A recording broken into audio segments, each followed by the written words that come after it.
d'administrer, voilà, bravo, c'est bien. Bonsoir à tous, bonsoir à tous. Je déclare cette séance ouverte du conseil municipal. Donc, ouverture de la séance. Nous allons donc désigner la secrétaire de séance, sans surprise. Je vous propose encore une fois Lucie Delacour, il n'y a pas de question.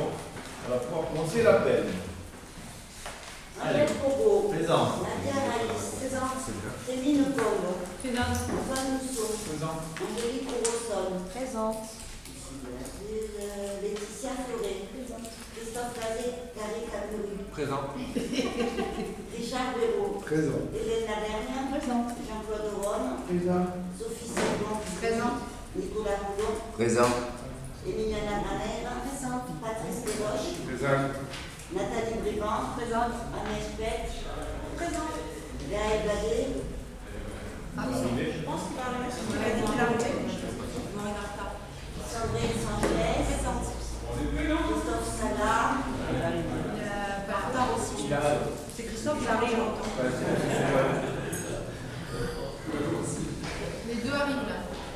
Ça va, on ne dérange pas?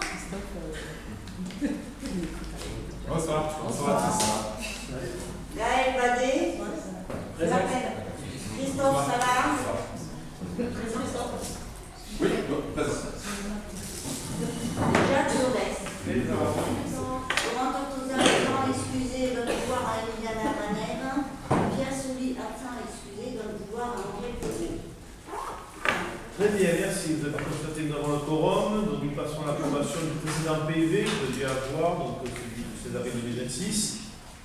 Qui est contre, qui s'abstient, adopté à l'unanimité, merci.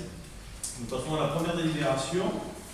C'est moi qui peux vous la présenter. Donc, c'est la délibération numéro 40 de 2026, élection des délégués du conseil municipal et de leurs suppléants en vue des élections des sénateurs. Il y aura donc aussi une portion de liste et une petite élection. Je prends mon dossier. Alors.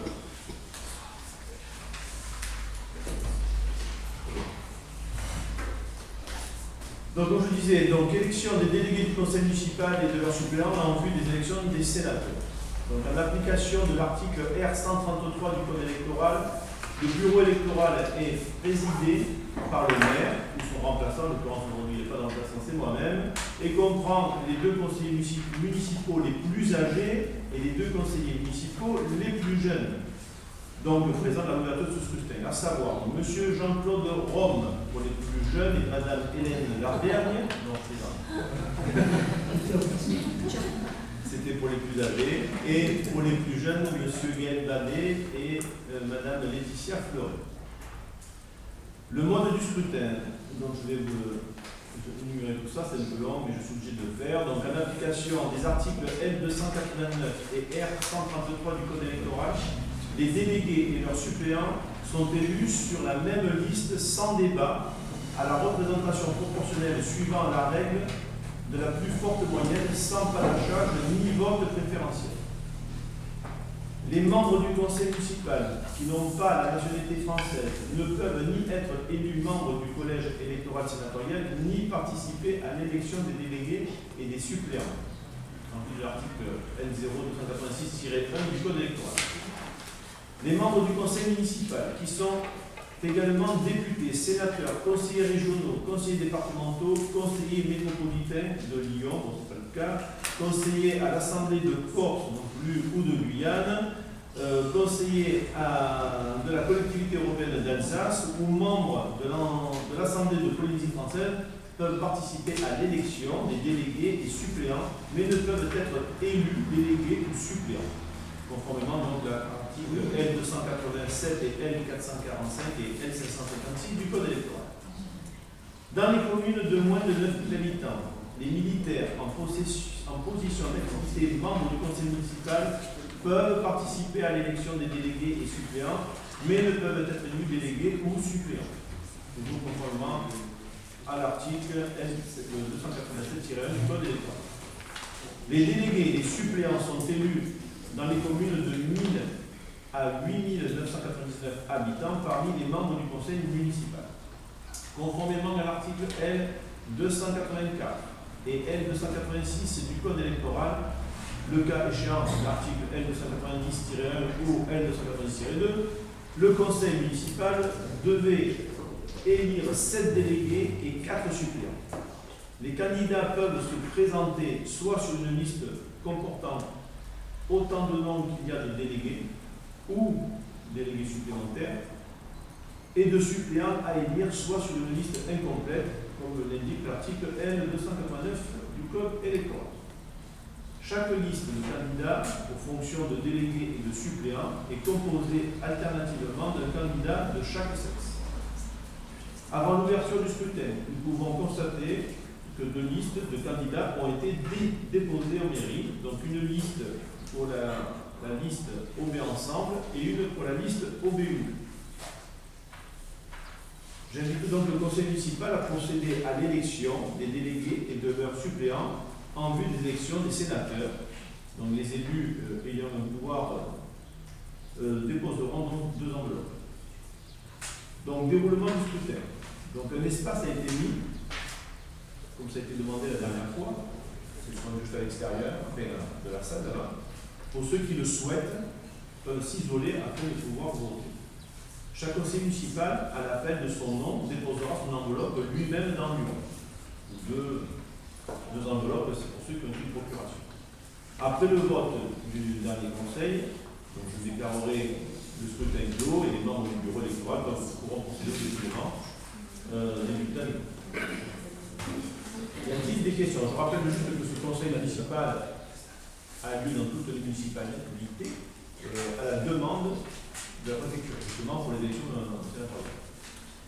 J'ai juste une remarque, parce qu'il n'y a pas de débat de toute façon, juste par rapport à l'espace pour voter, c'est pas ceux qui le souhaitent, en théorie, c'est tout le monde. Voilà. C'est un vice de forme et ça peut engager en plus, c'est des élections sénatoriales, donc ça peut être consigné dans le procès-verbal et faire annuler les élections. Donc juridiquement, cet espace est nécessaire et chaque élu doit se déplacer sur ça. C'est pas l'information que j'ai, mais ça ne pose pas de soucis. Oui, voilà. Après, c'est une bonne évolution effectivement qui est cet espace-là, donc je vous en remercie. C'est une très bonne chose. Très bien.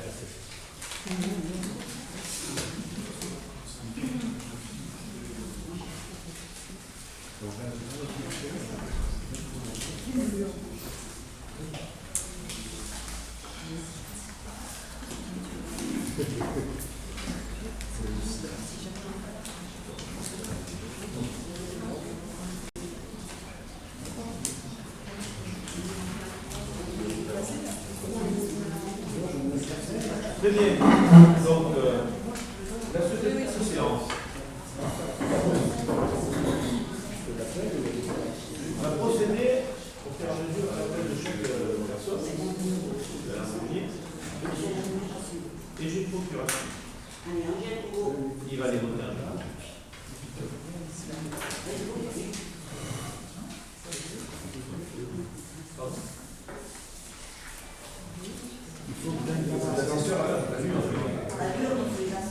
Les deux plus vieux et les deux plus jeunes.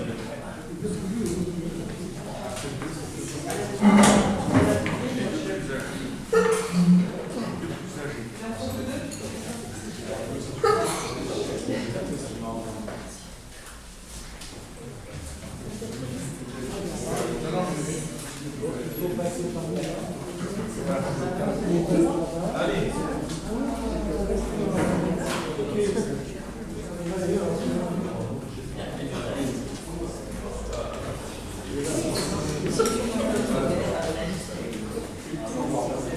Allez, c'est bon.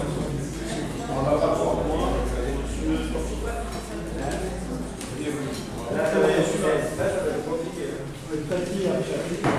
On va comme ça par exemple ou... C'est Nadia ici. À l'appel de votre nom. Allez, Nadia.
Maximiliana, non.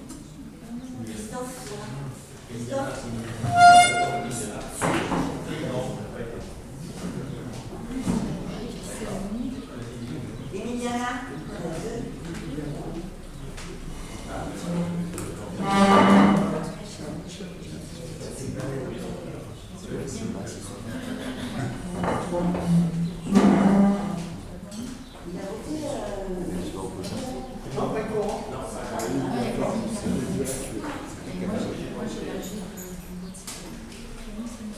Et monsieur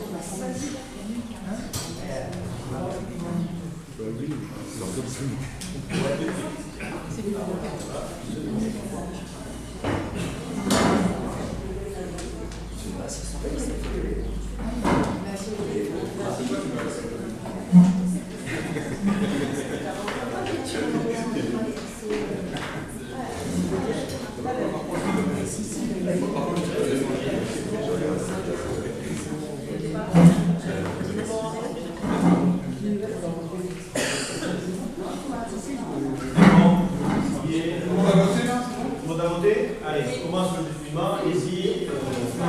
Mesdames.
Merci, donc je vais vous annoncer le résultat.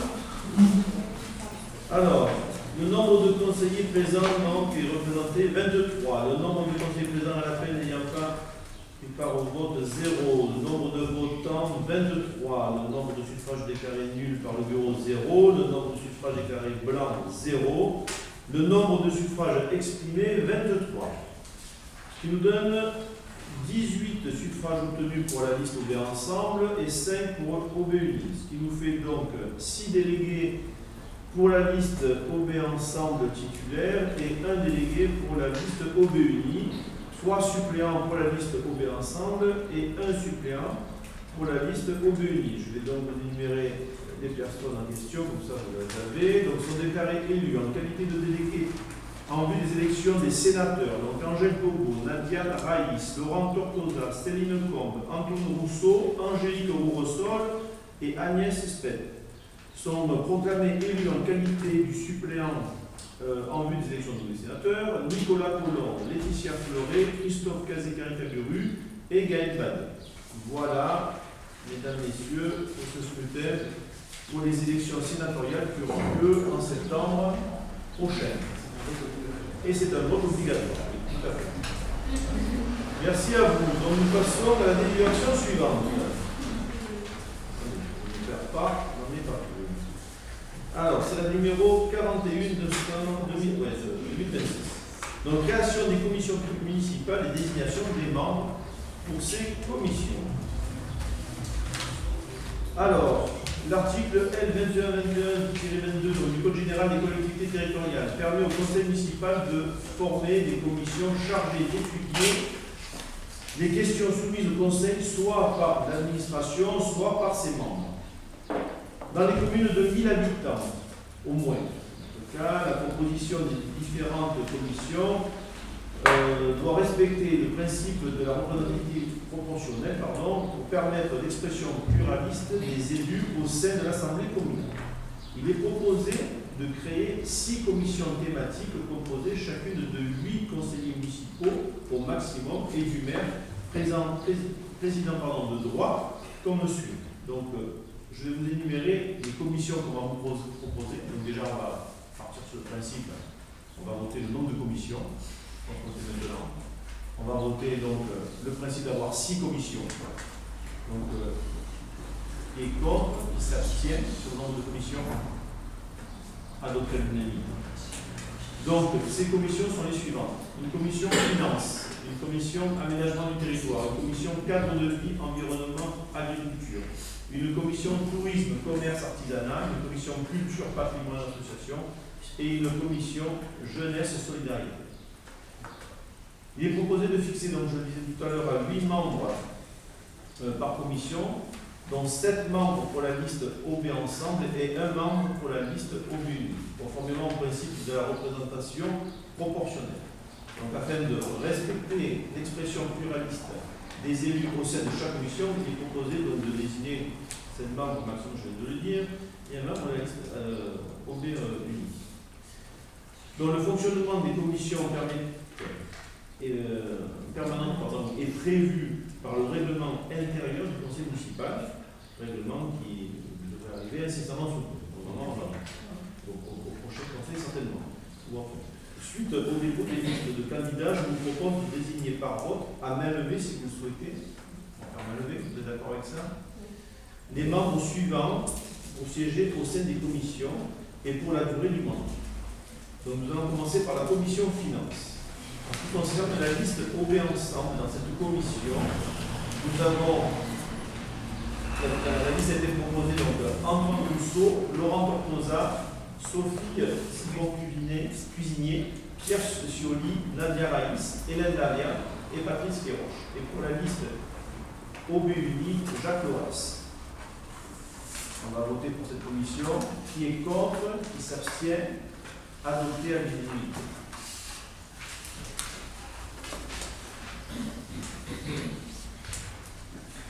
La seconde commission, la commission cadre de vie, environnement, agriculture. Donc dans la liste de OB ensemble, il y a Pierre Scioli, Nicolas Roland, Sophie Cuisinier, Antoine Rousseau, Lucie Delacruz, Christophe Cazé-Caricaburu, Angélique Rouvresol. Pour la liste OB unie, Christophe Salas. Est-ce que vous êtes d'accord avec ça? On vote. Qui est contre, qui s'abstient, adopté l'unanimité. Commission tourisme, commerce, artisanat. Donc pour la liste OB ensemble, Nadia Raïs, Christophe Cazé-Caricaburu, Angélique Rouvresol, Patrice Kéroche, Céline Combe, Emilia Labranet, Antoine Rousseau. Pour la liste OB unie, Agnès Pell. Donc passons au vote. Qui est contre, qui s'abstient, adopté à l'unanimité. Commission culture, patrimoine, association. Pour la liste OB ensemble, Céline Combe, Patrice Kéroche, Emilia Labranet, Hélène Dalia, Nadia Raïs, Antoine Rousseau, Nathalie Vraiment. Pour la liste OB unie, Agnès Pell. Qui est contre, qui s'abstient, adopté à l'unanimité. Et pour la commission jeunesse et solidarité, pour la liste OB ensemble, Angélique Rouvresol, Hélène Dalia, Laetitia Fleuret, Lucie Delacruz, Nathalie Vraiment, Nadia Raïs, Nicolas Colomb. Et pour la liste OB unie, Sandrine Sanchez.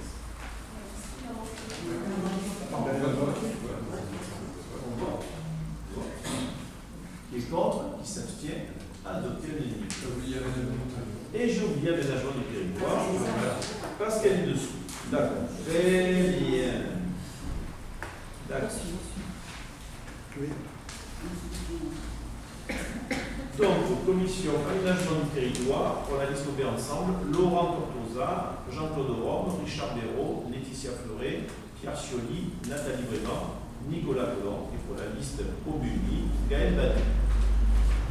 Ce vote qui est contre, qui s'abstient, adopté à l'unanimité, merci. Je n'en ai pas oublié, je n'ai pas fait d'erreur. Non, ça va. Tout va bien. Bon, ça va. Tout le monde s'est retrouvé dans ces commissions puisque vous avez eu la possibilité de vous positionner et vous l'avez fait, on vous en remercie. Nous passons donc à la délibération suivante. La numéro 42-2026, autorisation au maire de signer la convention de partenariat pour la mise à disposition d'un environnement numérique de travail ENT pour les écoles. Et c'est donc Laetitia qui va nous la présenter. Merci. Il est proposé au conseil municipal de reconduire pour la période 2026-2027 la convention qui a été signée avec l'Académie Montpellier et qui permet la mise à disposition des élèves et des équipes enseignantes des deux écoles de l'UB un espace numérique de travail dit ENT. Concrètement, l'ENT offre à chaque usager un simple accès dédié et sécurisé aux outils contenus dont il a besoin. Les usagers bénéficient à travers un service web d'un accès authentifié personnel et des services spécifiques selon le profil, selon s'il est enfant ou parent. La convention sera effective à compter de sa date de notification par l'Académie de Montpellier et sera conclue pour une durée d'1 an pour un coût total de 41 € par école. Très bien. Y a-t-il des questions? Madame Franchet. Est-ce que vous me permettez d'avoir une prise de parole, monsieur le maire, sur le sujet?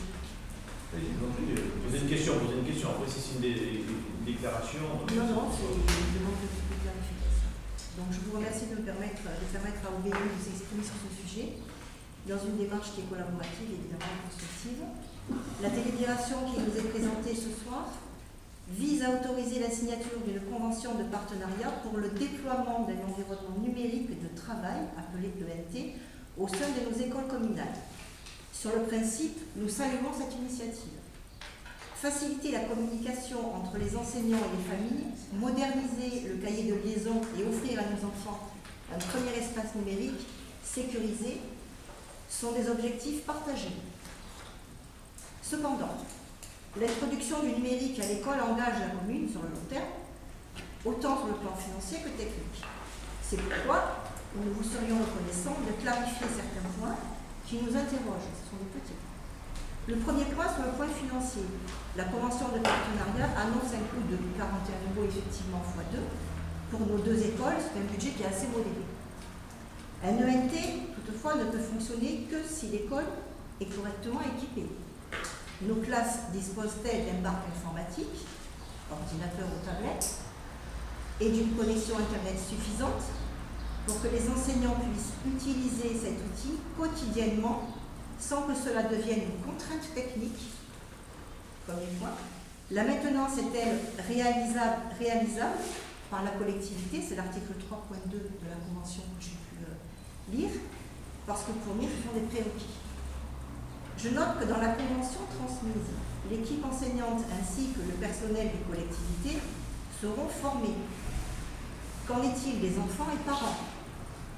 Article 7, il y a une règle d'assistance au niveau des écoles, pas au niveau des parents et des enfants. Enfin, nous sommes très attentifs à l'éthique et l'inclusion. Martinez, j'ai une réunion, c'est ici.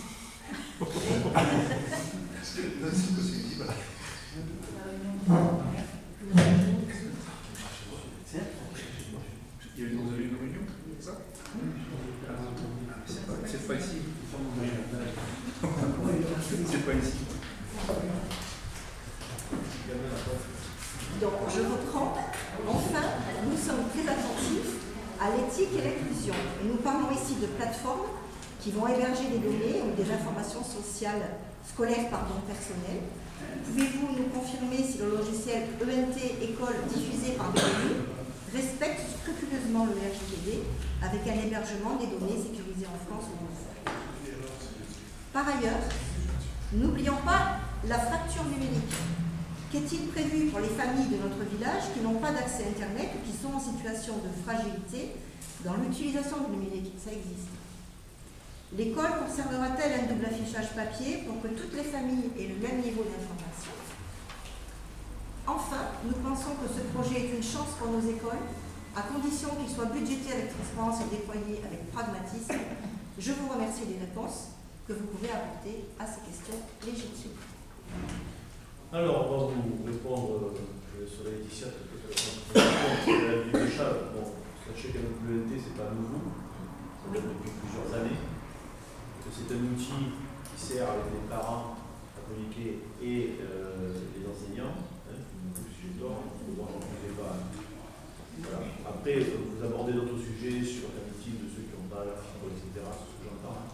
Ça, c'est un autre sujet. Donc ce soir, la délibération, elle est juste d'accepter ou pas qu'on ait cet outil pour permettre justement aux enseignants et aux parents d'élèves de pouvoir communiquer entre eux. Maintenant, Laetitia, je vais te donner la parole pour peut-être répondre à vous. Alors, ma question surtout, monsieur le maire, Si vous excusez-moi, permettez, c'est s'il vous surtout plaît, les enfants qui sont formés et les parents accompagnés. Les enfants n'ont pas de code personnel pour l'instant. Pour l'instant, c'est un outil qui permet la communication entre l'école et les familles. Les codes, par contre, sont personnels pour les parents. Donc, chaque parent a son code et je pense que les données sont stockées de manière à respecter la RGPD. D'accord. Est-ce qu'au niveau de la... Je finis sur vos...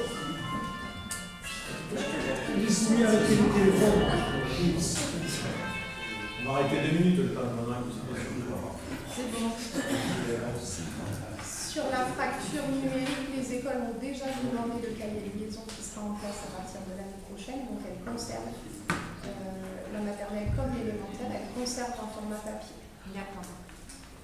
Sur l'aspect données, c'est un serveur national.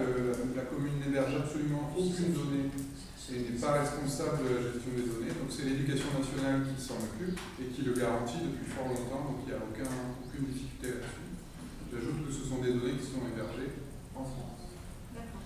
Et enfin sur la maintenance, nous avons des agents qui s'occupent quotidiennement du matériel. Récemment, nous avons un vidéoprojecteur qui a rendu là, mais qui a été immédiatement remplacé. Et c'est la même chose pour les ordinateurs des écoles. Donc il n'y a aucun souci sur l'équipement informatique nécessaire à l'utilisation de l'outil.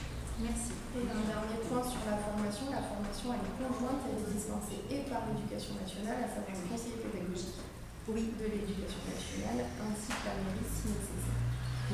Je voudrais ajouter un détail, c'est que c'est l'outil institutionnel de l'éducation nationale qui se déploie de la maternelle à l'université et que tout est fait pour que ce soit préservé, les données RGPD, les modalités d'accès sont personnalisées et que donc on aurait tort de ne pas utiliser. C'est pas ce qu'on a dit, mais vraiment.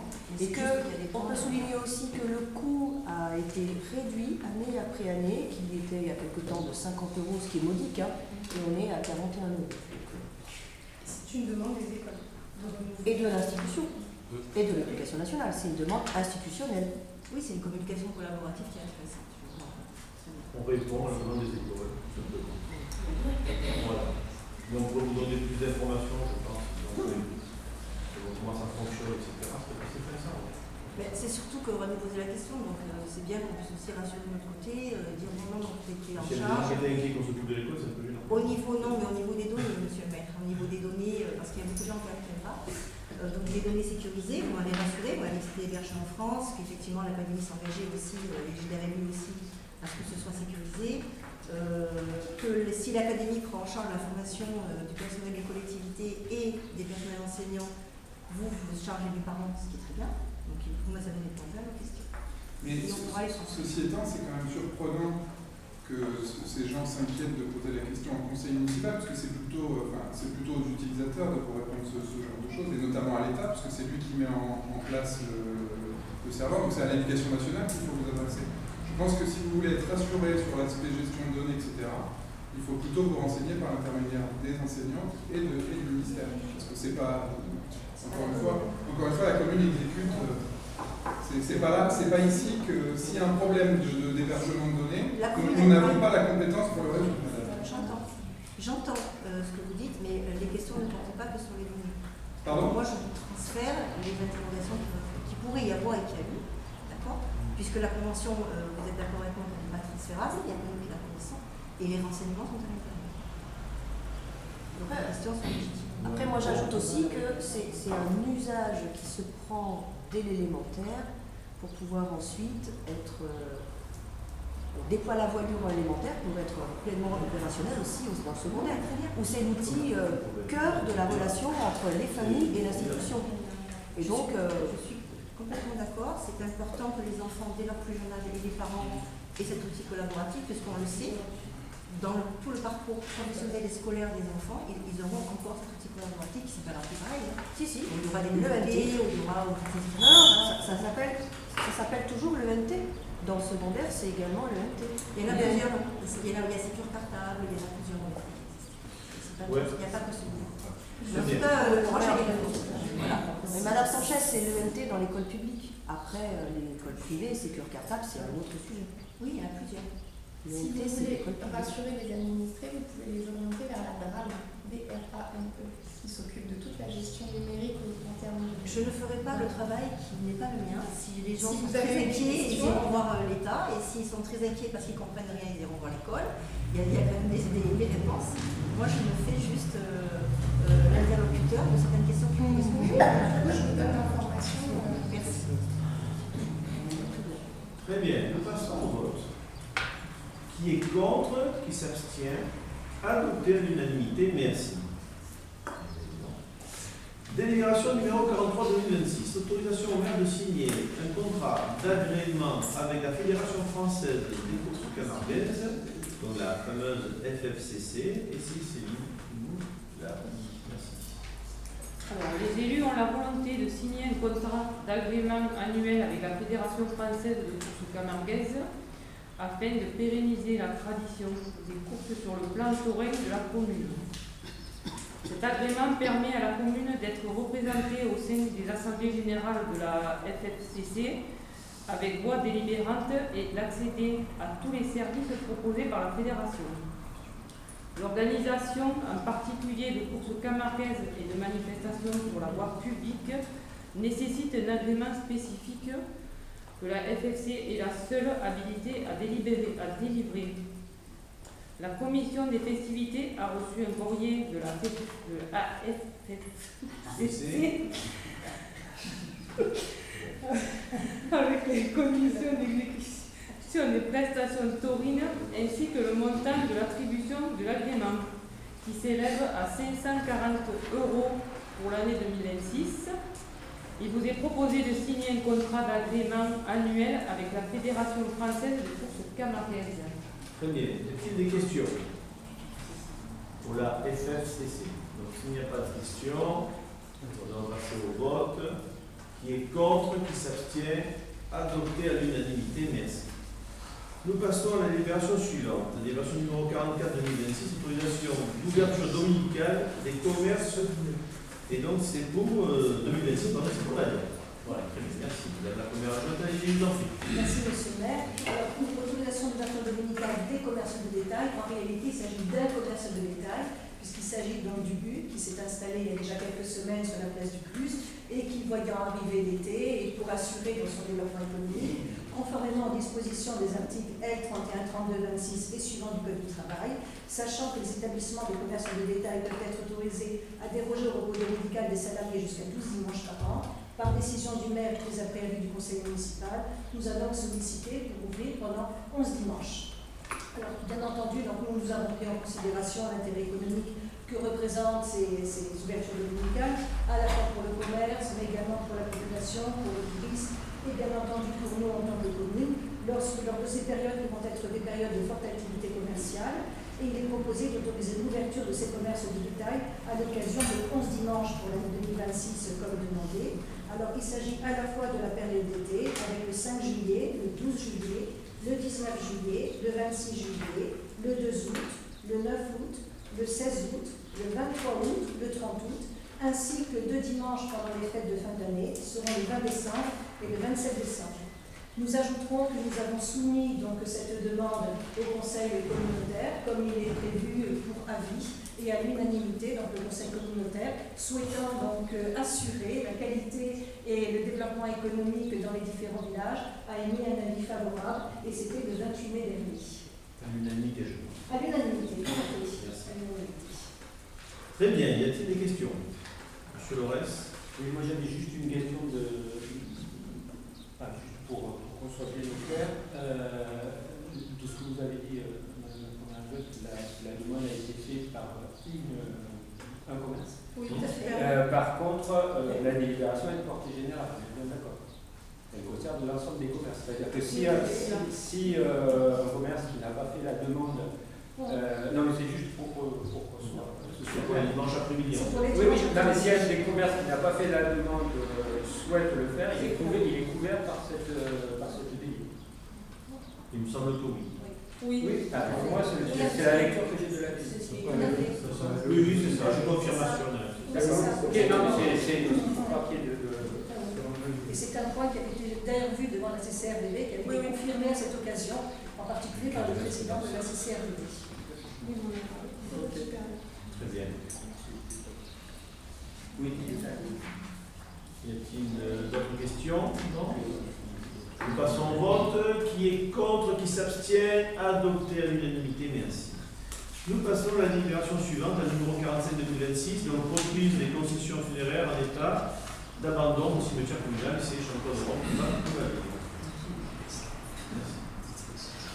Le conseil municipal est appelé à se prononcer sur la reprise par la commune des concessions funéraires dans le cimetière communal, lesquelles remplissent les conditions prévues par les articles L 2223-17 et R 2223-12 à R 2223-23 du Code général des collectivités territoriales, à savoir une concession ayant plus de 30 ans d'existence, une dernière inhumation datant de plus de 10 ans et un état d'abandon régulièrement constaté. En application à ces dispositions, le maire a engagé la procédure de reprise des concessions en état d'abandon. Il y en a 5 dans le cimetière catholique et 5 dans le cimetière protestant. Et le conseil municipal est invité à se prononcer sur la reprise par la commune. Y a-t-il des questions? Pas de questions, nous passons au vote. Qui est contre, qui s'abstient? Adopté à l'unanimité, merci. Nous passons à la délibération suivante, donc la numéro 46, fixation du tarif de mise à disposition de la salle communale numéro 3 située dans le bâtiment de la mairie. Alors, c'est moi qui l'ai fait. Donc, le transfert de la nouvelle école a libéré un certain nombre de locaux, comme vous le savez, des anciennes classes, etc. Certaines d'entre elles, dans les réflexions qui vont avoir lieu, seront à disposition d'activités commerciales peut-être, ou pour des associations, ou voire même pour du stockage. Donc là, ce soir, ce que je vais vous proposer, c'est sur la salle numéro 3, donc, qui est actuellement disponible. Nous allons fixer, je vous proposer de fixer un prix de location, en fait, de mise à disposition, qui serait fixé par 250 € par mois. Y a-t-il des questions? Monsieur Salas. Donc avant de nous prononcer entre des questions préalables. Pardon? Avant de nous prononcer, nous avons des questions préalables. Oui, si vous me permettez. Et notre condition de vote découle des réponses apportées. Donc, ces réponses ne seront pas obtenues, nous ne pourrons pas annoncer notre vote. Premièrement, quelle est la désignation précise de la surface locale de cette salle numéro 3 dont vous parlez? Est-ce que vous le savez? Le local, précisément non, mais de mémoire, il va faire aux alentours des 45 mètres carrés. C'est comme ça. Une salle de classe. C'est le local qui se trouve juste derrière la poste. Vous avez une classe, la deuxième classe qui donne de l'autre côté. Est-ce que vous savez quelle est la durée de la mise à disposition, la date d'effet, quand est-ce que ça va durer, les échéances et les modalités de renouvellement? Alors là, actuellement, on ne le sait pas parce que ce soir, ce que nous délibérons, c'est juste le tarif. Et une fois qu'on aura délibéré du tarif, après, on verra qui ira dehors et à ce moment-là, on fera une convention Et à ce moment-là, dans cette convention, sera établi effectivement. Mais c'est parlé, ça devrait commenter Madame Steph, je vous donnerai la parole, il n'y a pas de problème. Et donc après, non mais on procède par ordre. Même si ça ne convient pas, mais on procède par ordre. D'abord, là ce soir, il s'agit de délibérer par le tarif de cette salle. Et après, quand le tarif sera ouais, là, ça devient impossible. à tous les conseils, ça devient vraiment pénible. Ça piaille, ça commence à être fatigué. C'est haut, quelque part. Et après, normalement, le public on continue par quoi? Oui. Mais ça qu'on ne nous entend pas du coup. Et ouais, on entend. Pourtant, c'est fort, il semble. Non, c'est surtout qu'il y a des paradis. Donc là, ce soir, il s'agit de délibérer sur le montant de cette salle, quoi qu'il y ait dedans, quoi qu'il y aura dedans. Et après, quand on a délibéré sur le montant de la salle, eh bien, il y aura une convention qui sera signée avec un promoteur, X ou Y, à ce moment-là, oui, vous devrez trouver une modalité que vous demandez, monsieur Salah, il n'y a aucun problème. Donc du coup, cette convention devrait être signée prochainement. Très prochainement, normalement. Donc, il y a un changement entre temps. Elle nous sera communiquée, annexée à cette délibération? Non, ça vous sera communiqué, mais ça ne sera pas annexé à cette délibération, parce que encore une fois, cette délibération, c'est un montant. Et donc, si on arrête aujourd'hui le prix, sur quel montant du loyer a été fixé? Est-ce qu'on connaît la valeur locative? Est-ce qu'il y a une ligne de référence par rapport à cette surface qui est potentiellement pas précise, de 45 mètres carrés? La grille, on s'est fixé une grille par rapport à ce qu'on fait déjà avec d'autres lieux, notamment la Coquillette par exemple. Donc on s'est fixé par rapport à ça. Donc de mémoire, la Coquillette, on doit être aux alentours des 200 €, si je ne dis pas de bêtises, c'est ça, 200 € par an. Donc aujourd'hui, ces locaux ne sont pas dans des états satisfaisants. C'est pour ça d'ailleurs qu'on a fait une nouvelle école, vous le savez. Donc on a pris en compte la vétusté de ces locaux, on a pris en compte pas mal de choses. D'ailleurs, c'était le même cas pour la Coquillette, elle a récupéré les locaux d'anciennes postes, dans l'état qu'ils étaient. Donc là, effectivement, on a pris ces choses en compte et puis donc on a établi ce prix. Donc ce soir, si vous estimez que ce n'est pas assez, je ne sais pas, dites-nous, il n'y a pas de problème. Donc de mémoire aussi, le loyer de la Coquillette, c'est 200 € pour 240 mètres carrés. Et est-ce qu'il existe une grille tarifaire des locaux communaux, justement, dont on parlait tout à l'heure, identique pour tous les assos, garantissant quand même une certaine égalité de traitement pour toutes les associations, dans lequel il va sûrement y avoir des autres négociations en interne, au vu de ce que j'ai pu moi entendre cette semaine, Olivier, étant sur une réunion, et apparemment je peux comprendre que vous étiez en négociation avec eux pour peut-être déménager en fonction du projet que vous leur proposez. Et au vu du démarrage dont vous avez parlé, il y a combien de salles et en fait quel est le projet et du coup avec quel tarif pour l'ensemble du projet de l'ensemble des salles?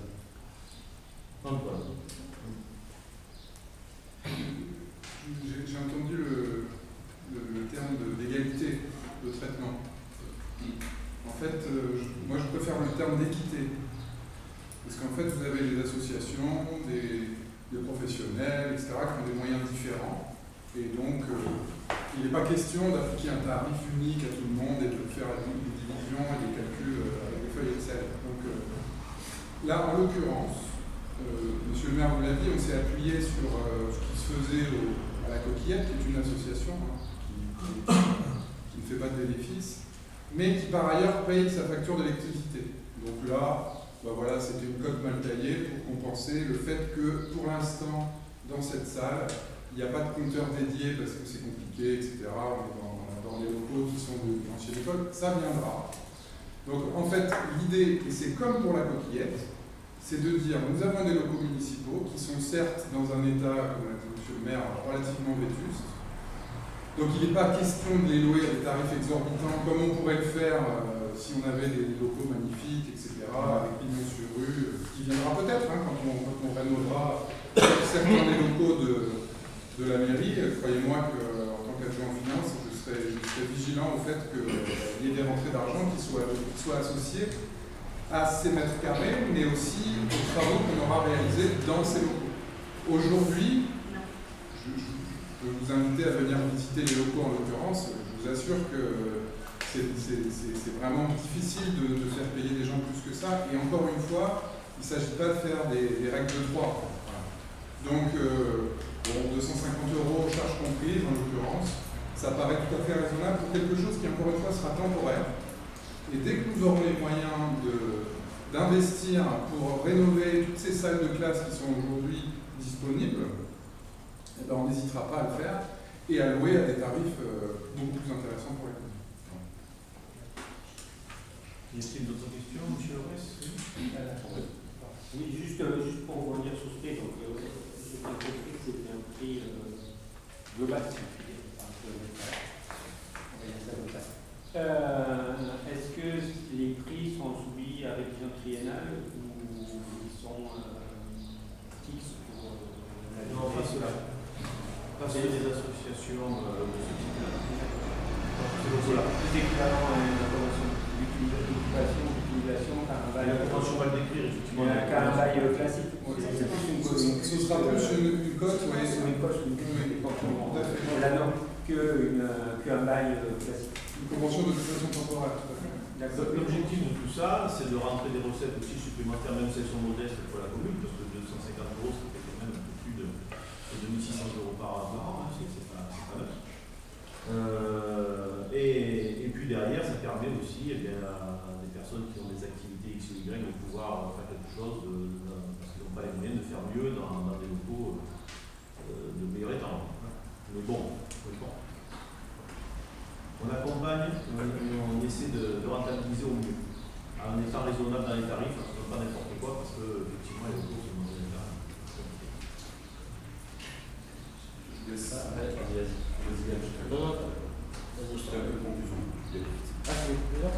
D'accord. Juste à titre informatif, du coup, il y a combien de salles globalement aujourd'hui de disponibles dans l'ancienne école pour avoir une idée en fait du potentiel à terme? C'était le nombre de classes, il y avait 7 classes. 7, c'est ça? Ouais. Il n'y avait pas de Qui est classes. plus petit. Donc c'est un potentiel quand même intéressant. Aujourd'hui, du coup, vous avez mis en location une salle. C'est la seule qui est. Pour l'instant, on a mis en location. Pour l'instant, on vote. Oui, on vote pour mettre en location, effectivement. Prévision de mettre en location une salle. Voilà, d'accord. Et du coup, pourquoi vous votez? Est-ce qu'aujourd'hui, il y a la possibilité de voter, par exemple, sur plus de salles de classe? Est-ce que les autres salles de classe sont... Vous avez complètement raison. On pourrait très bien faire les autres. Du coup, on se reverra certainement. On se reverra certainement, parce qu'en fait, pour l'instant, on n'a pas eu le temps de regarder les destinées d'autres classes. On ne sait pas trop ce qu'on va faire. D'ailleurs, je vous dirais tout à l'heure, vous avez une exposition dans une des classes actuellement, une exposition d'archéologie qui est en construction solennelle. Donc ça sert à autre chose. Donc pour l'instant, on tâtonne un peu. D'autant plus que ça sera discuté dans les commissions qui viennent d'être créées, qui vont s'occuper de ça. Donc, en fonction des besoins. En fonction des besoins, on fera dans les commissions, il faudra être un arbitrage en fonction de ce qu'on peut faire. Très bien, merci. Et question complémentaire, du coup, sur les projets de délibération qu'on a reçus sur ce sujet-là, globalement, il est évoqué que c'était une demande urgente d'une association. Donc, en toute transparence, effectivement, est-ce qu'on peut savoir qui est cette association? Oui, c'est l'association Passe Nouvelle. D'accord. Le preneur, ça l'est déjà quasiment officiellement. Non, mais je veux dire, tout à l'heure, M. le maire, vous avez dit non, que le preneur, le preneur l'a quasiment le preneur, l'association nous a demandé effectivement, on a dit à ce moment-là, on va délibérer, on verra. Très certainement dit, on va délibérer, vous savez très bien sa communication, des fois ce que les gens comprennent n'est pas la même chose. Vous savez, il y a des associations qui bénéficient de locaux gratuits. Non, mais j'ai pas. Donc là, en l'occurrence, c'est pas simplement le sujet, monsieur. C'est pas le sujet. Le sujet, c'est ok sur le prix. On a discuté sur le prix. C'est plus sur la manière dont ça s'est passé. Et je répète que ce n'est pas de la responsabilité de la mairie que le preneur est considéré que c'était un fait acquis. Avant que le bail soit signé. Non, mais il s'est pas déjà installé en fait. Moi on n'a absolument pas dit ça. Non, j'ai une question. L'association s'est pas déjà installée dans les locaux avant la délibération? Ils sont en train de regarder dedans. Ah, d'accord, c'est pour ça. Comme d'autres locaux sont en train de. D'autres personnes qui regardent des autres locaux pour regarder. sur le fond, fournir des locaux d'association, c'est effectivement une très bonne chose. C'est un prix raisonnable et adapté, c'est cohérent. Voilà, c'est juste la question de transparence. Beaucoup d'associations, il y en a certaines qui d'ailleurs même filment à l'intérieur de leur bureau des locales sans autorisation, etc. On va regarder tout ça.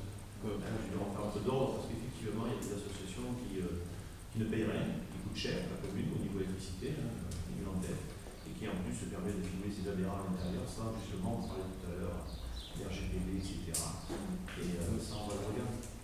Mais effectivement, on ne peut pas tout faire, on ne fera pas ça ce soir, mais en tout cas, oui, soyez dans ça. Si vous permettez une conclusion sur le point, aujourd'hui on est pas noyé, comme vous voulez le préciser, mais le tissu associatif, nous, positif à l'idée de le développer. Et on n'a aucune réserve sur l'association concernée, mais il est important de pouvoir aussi discuter de l'ensemble de tous les autres leviers du projet. Et c'est ça qu'on vient de dire en conclusion aussi. Et au-delà même du loyer et la nécessité d'encadrer l'ensemble du projet immobilier, donc ça notre village. C'est dans ce sens-là qu'on vous avez complètement raison. On a beaucoup de communes dans le village, on a beaucoup de. C'est locaux et effectivement il faut qu'on redistribue ça parce que par le passé, les premiers, bon, on n'a jamais commencé. Effectivement, on a un village qui peut s'en féliciter, très dynamique, où il y a beaucoup d'associations et aujourd'hui il y a des demandes et il faut qu'on fasse des équilibres. Et on est en train de regarder. Alors, on a d'ailleurs les années précédentes des conventions aux associations qui ont évolué, qui vont être retravaillées et on va retravailler tous ces locaux. Quand sachez quand même que tous ces locaux que vous donnez à la commune, que certains, il y aura une certaine montée en place qui va être faite pour pouvoir les rénover, les restaurer, certainement pas. Parce qu'on n'a pas envie non plus qu'ils s'écoulent. Et bon, tout ça, il faut qu'on fasse vraiment un travail d'équipe, je dirais au sens large, pour pouvoir optimiser au mieux ces espaces et les proposer aux associations qui en font certaines demandes et qui le méritent aussi derrière par rapport à leurs activités et ce qu'elles peuvent apporter. Dans certaines associations, certaines paieront. Elles paieront, et ce sont des associations qui sont un peu lucratives. Elles sont sur un modèle associatif, vous le savez bien, pour des raisons de fonctionnement, mais derrière, ils ont de business. Donc on ne peut pas se permettre de faire, sinon il faudrait faire un marché aussi pour les artisans. Voilà. Juste avant de terminer, sur le fond, sur le tissu associatif, etc., la mise en location, je suis pour. Par contre, je vais voter contre. Je vais vous dire pourquoi, plus sur une question de forme. Une question de forme, parce que du coup, effectivement, il y a eu une proposition a priori à cette association avant les élections. Parce que c'est ce que j'ai entendu. Je ne dis pas que c'est une réalité. Je sais que vous aimez bien les rumeurs. Ce n'est pas une rumeur. Donc, enfin, c'est potentiellement une rumeur. Oui, c'est pas une rumeur. Vous êtes en train de faire un vote sur une rumeur. Voilà. Donc moi, ça me gêne. Je n'ai pas le fin mot de l'histoire. Donc voilà. Donc moi, je vous explique juste mon vote. Il sera contre sur ce sujet-là. Après, sur le fond, sur les associations, il n'y a aucun problème, c'est une très bonne chose. Voilà. Et je vous redis effectivement que c'est potentiellement une rumeur, qu'on n'en a aucune idée de certitude. Mais voilà, je suis gêné par ce principe-là dans une démocratie. Donc, je suis très bien. Voilà. C'est bon, il faut passer au vote. Alors, qui est contre? Qui s'abstient? Donc, un contre, 3 abstentions, pardon. Non, 4 abstentions, un contre. Adopté à l'unanimité. Ah non.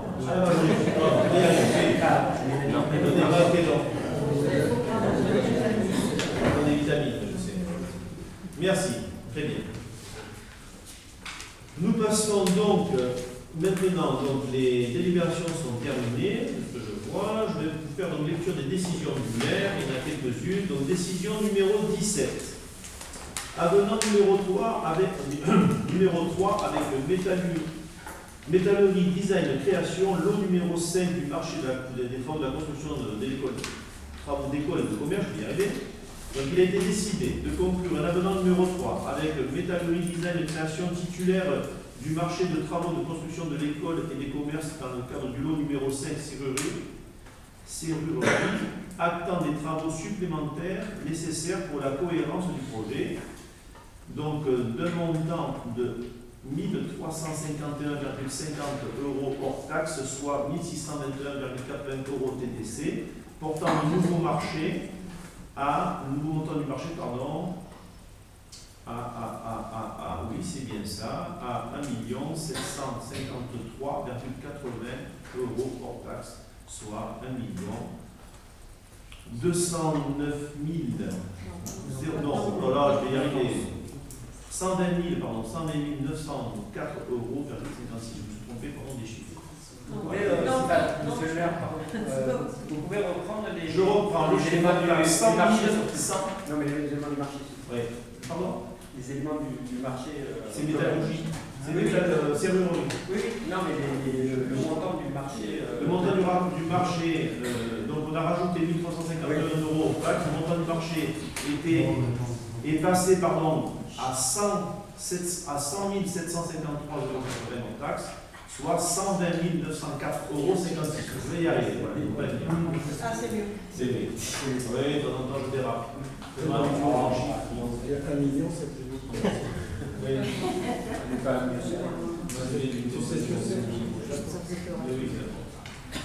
Alors, décision numéro 18. Donc, avenant numéro 4 avec la SAS Hervé Thermique, donc le numéro 10, marché de travaux de construction des écoles et des commerces. Donc, il a été décidé de conclure l'avenant numéro 4 avec cette société, donc Hervé Thermique, titulaire du marché de travaux de construction. Pour le lot numéro 10, CVC, actant des travaux supplémentaires nécessaires pour la cohérence du projet, le montant de 2348,19 € hors taxe, soit 2817,83 € TTC, portant donc le nouveau montant du marché à 562 540,66 € hors taxe, soit 675 048,82 € TTC. Décision numéro 19. Donc, avenant au contrat de prestation de services pour l'entretien des locaux de la commune d'Aubert avec l'entreprise Winet. Et donc, il a été décidé de conclure un avenant avec l'entreprise Winet en charge de l'entretien des locaux communaux suite à la construction d'une nouvelle école et à la nécessité de prévoir l'entretien de celle-ci en remplacement de celle qui existait, bien sûr, portant ainsi la prestation mensuelle d'entretien de la nouvelle école à 2188,42 € hors taxe, soit 2626,10 € TTC à compter du 17 avril 2026 pour une durée de 8 mois. Décision numéro 20. Donc, avenant numéro 7 au marché, donc numéro 2023-02 relatif à la construction d'une école et des commerces dans le centre du village de la commune. Pour le lot numéro 1, il a été décidé de conclure un avenant numéro 7 donc avec la société SARL Desportes, titulaire du marché, prévoyant la réalisation de travaux supplémentaires d'un montant de 21 451,15 € hors taxe, soit 23 596,27 € TTC, portant donc le nouveau marché, voilà pour le produit, à 1 819 940,25 € hors taxe, soit 2 181 783,19 € TTC. Décision numéro 21, donc avenant numéro 1, pour la mise à disposition d'un local commercial à l'association La Copiette. Donc, il a été décidé de conclure un avenant numéro 1 avec l'association La Copiette épicerie participative dans les conditions suivantes. Donc, la disposition de l'article 5 redevances sont abrogées et remplacées par le montant de la redevance sera ajusté à chaque date anniversaire de la convention selon la formule suivante. Redevance révisée égale redevance initiale fois ILC, je vous lis ce qu'on va marquer, moi je ne comprends pas tout, du trimestre de référence et l'ILC du trimestre de base. D'accord. Donc le trimestre de base, ILC du troisième trimestre de l'année 2025, donc dernier indice connu, donc 137,09. Cette révision ne pourra toutefois conduire à une diminution du montant de la redevance. Alors là, pour le coup, on en parlait, c'est qu'étant donné qu'on n'avait pas fait ce petit article, vu que la révision était plus basse, il fallait qu'on descende le loyer. C'est ce qu'on ne souhaitait pas faire. Bon, voilà. Donc, du coup, la coquillette, ils vont rester avec leur loyer. Article numéro 1. Donc, la date d'effet des autres clauses, donc toutes les stipulations de la convention sont inchangées. Et c'est juste la modification par la présente avenant de rendre applicable. Donc en cas de contradiction, bien sûr, les stipulations du présent avenant priment. Le présent avenant prendra effet donc le lendemain de la date de modification au prestataire après signature de l'ensemble des parties. Décision numéro 22. Donc marché de prestation de services pour la gestion de divagation des animaux domestiques dans le domaine public et la gestion de la fourrière animale. Donc il a été décidé de choisir la SAS SACPA pour la gestion de la divagation des carnivores domestiques dans le domaine public et la gestion de la fourrière animale sur la commune pour un montant annuel de 3 329,76 € hors taxe, soit 3 995,71 € TTC pour une durée d'1 an, reconductible tacitement 3 fois par période de 12 mois, sans que la durée totale ne puisse dépasser 4 ans. Nous avons une obligation effectivement d'avoir une société pour les animaux en divagation, notamment les chiens, c'est essentiellement qui sont concernés.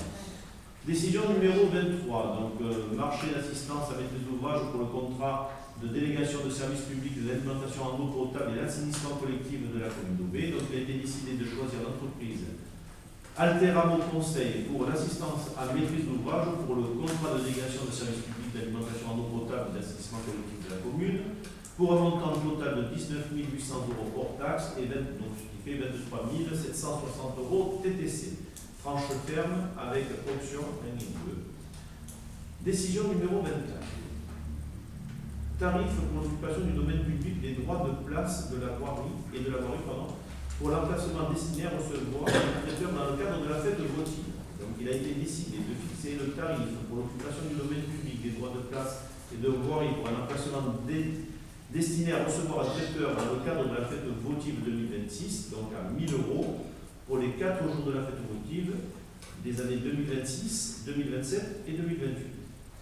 Décision numéro 25. Tarif pour l'occupation du domaine public des droits de place de la voirie des emplacements destinés aux forains dans le cadre de la fête votive. Il a été décidé de fixer les tarifs suivants pour l'occupation de ce domaine pour la fête votive aux forains. Donc de 20 à 40 mètres carrés, 40 € par jour d'occupation, de 40 mètres carrés à 100 mètres carrés, 50 € par jour d'occupation, de 100 mètres à 150 mètres carrés, 60 € de jour d'occupation, et plus de 150 mètres carrés, 80 € par jour d'occupation. Décision numéro 26, donc tarif sur l'occupation de domaine. Une question, ces tarifs par rapport à l'année dernière, ils ont évolué? Non, ils sont échangés. Ils sont échangés, c'est toujours le même tarif. Bon, l'idée c'est qu'ils viennent. Tarif pour l'occupation du domaine public des droits de place et de voirie donc pour l'emplacement destiné aux food trucks dans le cadre aussi pour la fête votive. Donc il a été décidé de fixer le tarif pour l'occupation des sols dans le cadre de la fête votive pour food truck. Et c'est une décision à 100 € par jour d'occupation du domaine public. Décision numéro 27. Délivrance de concession dans le cimetière communal. Donc il a été décidé d'accorder une concession cinquantenaire à compter du 19 mai 2026 à titre de concession nouvelle et moyennant la somme de 1 000 € dans le cimetière communal. Avenant numéro 3, donc décision numéro 28, donc c'était un avenant numéro 3 avec moine menuiserie, lot numéro 4, menuiserie extérieure aluminium occultation, donc marché de travaux, construction, donc école et des commerces. Il a été décidé de conclure un avenant numéro 3 avec cette entreprise, donc moine menuiserie, qui est titulaire de ce marché. Attend des travaux donc supplémentaires nécessaires pour la cohérence du projet, d'un montant de 3 354,75 € hors taxe, soit 4 025,70 € TTC, portant donc le nouveau marché à 238 493,75 € hors taxe, soit 286 192,50 € TTC. Voilà en ce qui concerne les décisions. Je vais vous donner les infos du maire. Vous avez pu constater en arrivant ce soir qu'on était mieux assis, chers élus. Donc c'est grâce à monsieur André Lefebvre, qui a, vous savez que le théâtre de Nathalie a été vendu. Donc monsieur André Lefebvre nous a fait don d'une trentaine de chaises, certains administrés en Afrique, pas plus malheureusement, Et donc on le remercie pour ce don, puisque c'est quand même plus agréable. C'est un don important, hein, puisque ce genre de chaise là, le minimum 50 à 60 euros pièce, il y en a 30. Je vous laisse faire le calcul, vous verrez un peu ce que ça fait. En ce qui concerne les informations, donc les infos du maire, je vous demande, on a eu ce souci, donc les dommages sur les peines dans la forêt, vous avez dû voir, il y a eu une espèce de buzz, une activité journalistique très chargée. Donc voilà, donc nous on a été informés, comme ça a été dit, à travers différents journaux, puisqu'en fait ils sont venus nous interroger plusieurs fois, donc, par des coureurs, qui sont des gens qui faisaient du footing, qui nous regardent ça. Bon, il y a des enquêtes qui sont en cours, mais notre enchère peut-être fait sur la table, je ne sais pas. Pardon? Vous voulez intervenir? Non, pas du tout. On s'en rappelait plus. Donc voilà ce qui concerne les voies. Oui. Juste une question, c'était dans le domaine privé, c'était pas dans le communal. C'était dans le domaine privé. C'était chez les particuliers, sur des appartenant à des particuliers. Oui, c'est des particuliers dont les propriétaires ont été avertis, ils ne sont pas surrompés. Et c'est un peu dommage, parce qu'en plus c'est un endroit qui est très apprécié par les coureurs, par les vétistes, etc., les promeneurs, et ça va risque de mettre en danger, puisqu'il y a quand même un certain nombre d'arbres qui sont bien abîmés et qui risquent de chuter, d'ailleurs certains ont chuté, parce qu'ils sont les plus beaux, donc il va falloir voir ce qu'on peut faire pour ce secteur. Coupure d'eau du 1er juin, donc non prévue, contrairement aux infos qui ont été véhiculées par la SORP, c'est tout simplement pour donner une information, parce que c'était un souci. Quand j'ai été averti à 6 h du matin que le transformateur électrique qui gère les forages avait grillé, tout simplement. Depuis 1 h du matin, c'était le cas. Et ils essayaient de réparer, il y a eu des problèmes avec Enedis, des incompréhensions, la SORP, etc. Bon, bref, il a fallu que j'intervienne personnellement auprès de la directrice et du directeur de la SORP, de façon à pouvoir qu'ils réagissent très rapidement. Bon, c'était contraignant, ça m'excuse auprès des administrés, puisqu'il n'y a eu plus d'eau, à un moment donné, tout a été vidé. Et tout est revenu à la normale à partir de 19 h, je crois, au 22 h. Je vous informe aussi que le conseil municipal du 17 juin, donc il risque d'y avoir des informations qui vont arriver, ça peut arriver au fil de l'eau, donc ne vous inquiétez pas, notamment pour les élus que vous êtes, puisqu'on va vous envoyer des convocations à temps, il peut y avoir des petites modifications. Le début des Jeux d'Idobé, ça a commencé, puisqu'il a été obligé d'annuler à cause de l'orage, donc hier soir. Mais en tout cas, le 11 va faire beau, et ça va redémarrer pleinement, il n'y aura pas de soucis, vous êtes toutes et tous invités à pouvoir venir ici. Il y a eu donc le salon des maires, je vous informe, qui a eu lieu hier, donc un certain nombre d'élus et d'agents, donc moi je suis favorable, ainsi que les élus majoritaires sont favorables lorsque les agents qui souhaitent y aller y aillent, donc c'était le cas, je crois qu'il y a eu pas mal d'élus qui sont présentés, c'est toujours l'occasion de rencontrer d'autres élus, et aussi surtout nos futurs partenaires, ou nos partenaires tout simplement, puisque en fait c'est quand même toujours intéressant pour les collectivités. Donc je rappelle juste qu'il y a un congrès des maires national au niveau de Paris, évidemment par an, qui a souvent lieu au mois de novembre. Vous avez un salon des maires une fois à Nîmes, une fois à Alès, chaque année dans chaque département. En l'occurrence, ici dans le Gard, c'est Alès ou Nîmes. Donc cette année, c'était à Nîmes, donc ce qui veut dire que l'année prochaine, ça sera à Alès. Je vous donne comme information aussi, donc il y a un certain nombre d'activités ce week-end. Donc il y a le concours de photos du vivier, je crois que c'est ce week-end, d'accord, c'est ça. C'est ce soir, pardon, voilà. Ce soir, il y a la projection du film de Lucas concernant la malade de la hydrolève concernant Isabelle. Il y a ce week-end aussi les agriculteurs obésiens qui font cochon à la broche pour récolter les fonds pour l'église. Il y a la fin de l'exposition sur la romanité à Aubé, qui est une très belle exposition justement, une des classes à côté, organisée par François Lavergne, et qui ferme une clôture donc dimanche, qui est ici présent, on le remercie pour ce qu'il fait. C'est pour ça que j'arrive en retard. Voilà. Le 13 juin, donc, on aura un week-end débroussaillage aussi, je vous informe de ça. Je vous informe aussi, je ne l'ai pas noté, mais je vous le dis, qu'on en avait peut-être déjà discuté, mais c'est officiel, on commence à envoyer des invitations. Il y aura donc l'inauguration du projet du Cluse le 3 juillet, donc c'est à 17 h. Il y a un certain nombre d'activités, donc c'est en cours de préparation. Il y a un groupe qui travaille sur le sujet. Je crois qu'il y a l'APE qui participera aussi, je sens, même à cette inauguration. Ce sera très sympa, tout le monde est invité évidemment. Et ça aura lieu à partir de 17h le 3 juillet. Et on va communiquer très prochainement sur le sujet assez rapidement. Voilà pour ça. Donc du coup, s'il n'y a pas d'autres questions diverses peut-être. Oui, vous avez parlé donc, de la cérémonie du 3 juillet sur lequel nous avons reçu une invitation, nous en remercions. On ne s'était pas vu, je crois, depuis mi-avril, donc depuis la mise en place de l'installation de la nouvelle école. Est-ce que vous pouvez nous faire un point très rapide sur le déroulement de l'installation de l'école? Oui. Quand est-ce comme ça? Comment?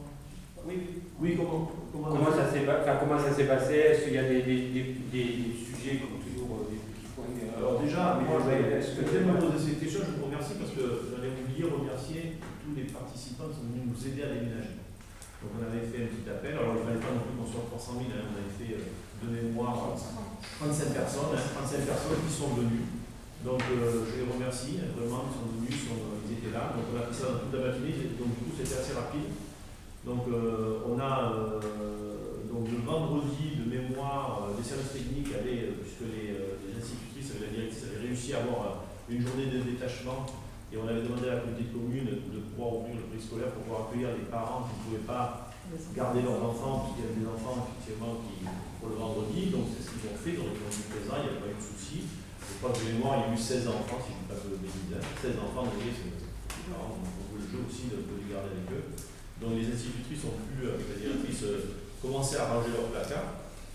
Et le vendredi déjà, les services techniques avaient commencé, même une semaine avant, avaient commencé à amener les cartons qu'elles avaient pu préparer. Et après, de mémoire quelques jours après, je ne sais plus si c'était le lundi, le lundi, nous avons déménagé, donc l'ensemble des élus qui étaient présents, qui ont pu venir, ainsi que les citoyens auvergnats qui se sont portés volontaires. Une fois, je les remercie. Il ne fallait pas qu'on soit trop nombreux, il y avait 35 personnes, on avait organisé ça par un certain nombre de personnes par classe, et le déménagement s'est très très bien passé. Et on a pu, du coup, comme vous le savez, la rentrée des classes du 4 mai a pu se faire sans aucun problème. Et je crois que les enfants étaient contents, malgré la pluie. Voilà, c'est dommage. Mais en tout cas, l'objectif, comme vous avez dit auparavant, c'était surtout de pouvoir ouvrir l'école, même si c'était 2 mois. Il y a 2 intérêts. Le premier, c'est que les institutrices ainsi que les élèves commencent à s'approprier un peu l'école. Elles vont voir certainement des choses qui vont pas, etc. Peu importe. En tout cas, nous les font remonter. Il y a Laetitia qui est ici présente et d'autres élus. Et à ce moment-là, on est en train de les compiler, de regarder ce qu'on peut faire. Puis il y a des choses d'arrangement évidemment à faire. Et c'était surtout pour nos fameux CM2 qui, eux, ont vu, je ne vais pas dire subi, mais ils ont quand même vécu 30 mois de travaux, où ils ont vu cette école grandir dans des conditions, vous savez, parce que en fait, la cour avait été quand même diminuée, donc, voilà. Et ça m'embêtait pour eux, parce que souvent, quand ils venaient visiter pour le coup l'école, quand les enfants visitaient le samedi matin, les enfants, beaucoup disaient à leurs parents, je vais renouveler, parce que si on ne va pas, on renouvelle. Donc bon, renouveler, c'était embêtant sur tout le monde. Donc du coup, c'était bien pour eux. Moi, je suis très content pour les CM2 qui puissent profiter un peu de cette nouvelle école, ne serait-ce que 2 mois et demi, donc peut-être un peu moins, mais en tout cas, voilà. Et ça s'est très bien passé. Y a-t-il d'autres questions? Non? Bon, mais écoutez, nous allons clôturer ce concept, et comme à notre habitude, il est 19h20, on va dire. Si dans la pièce ici,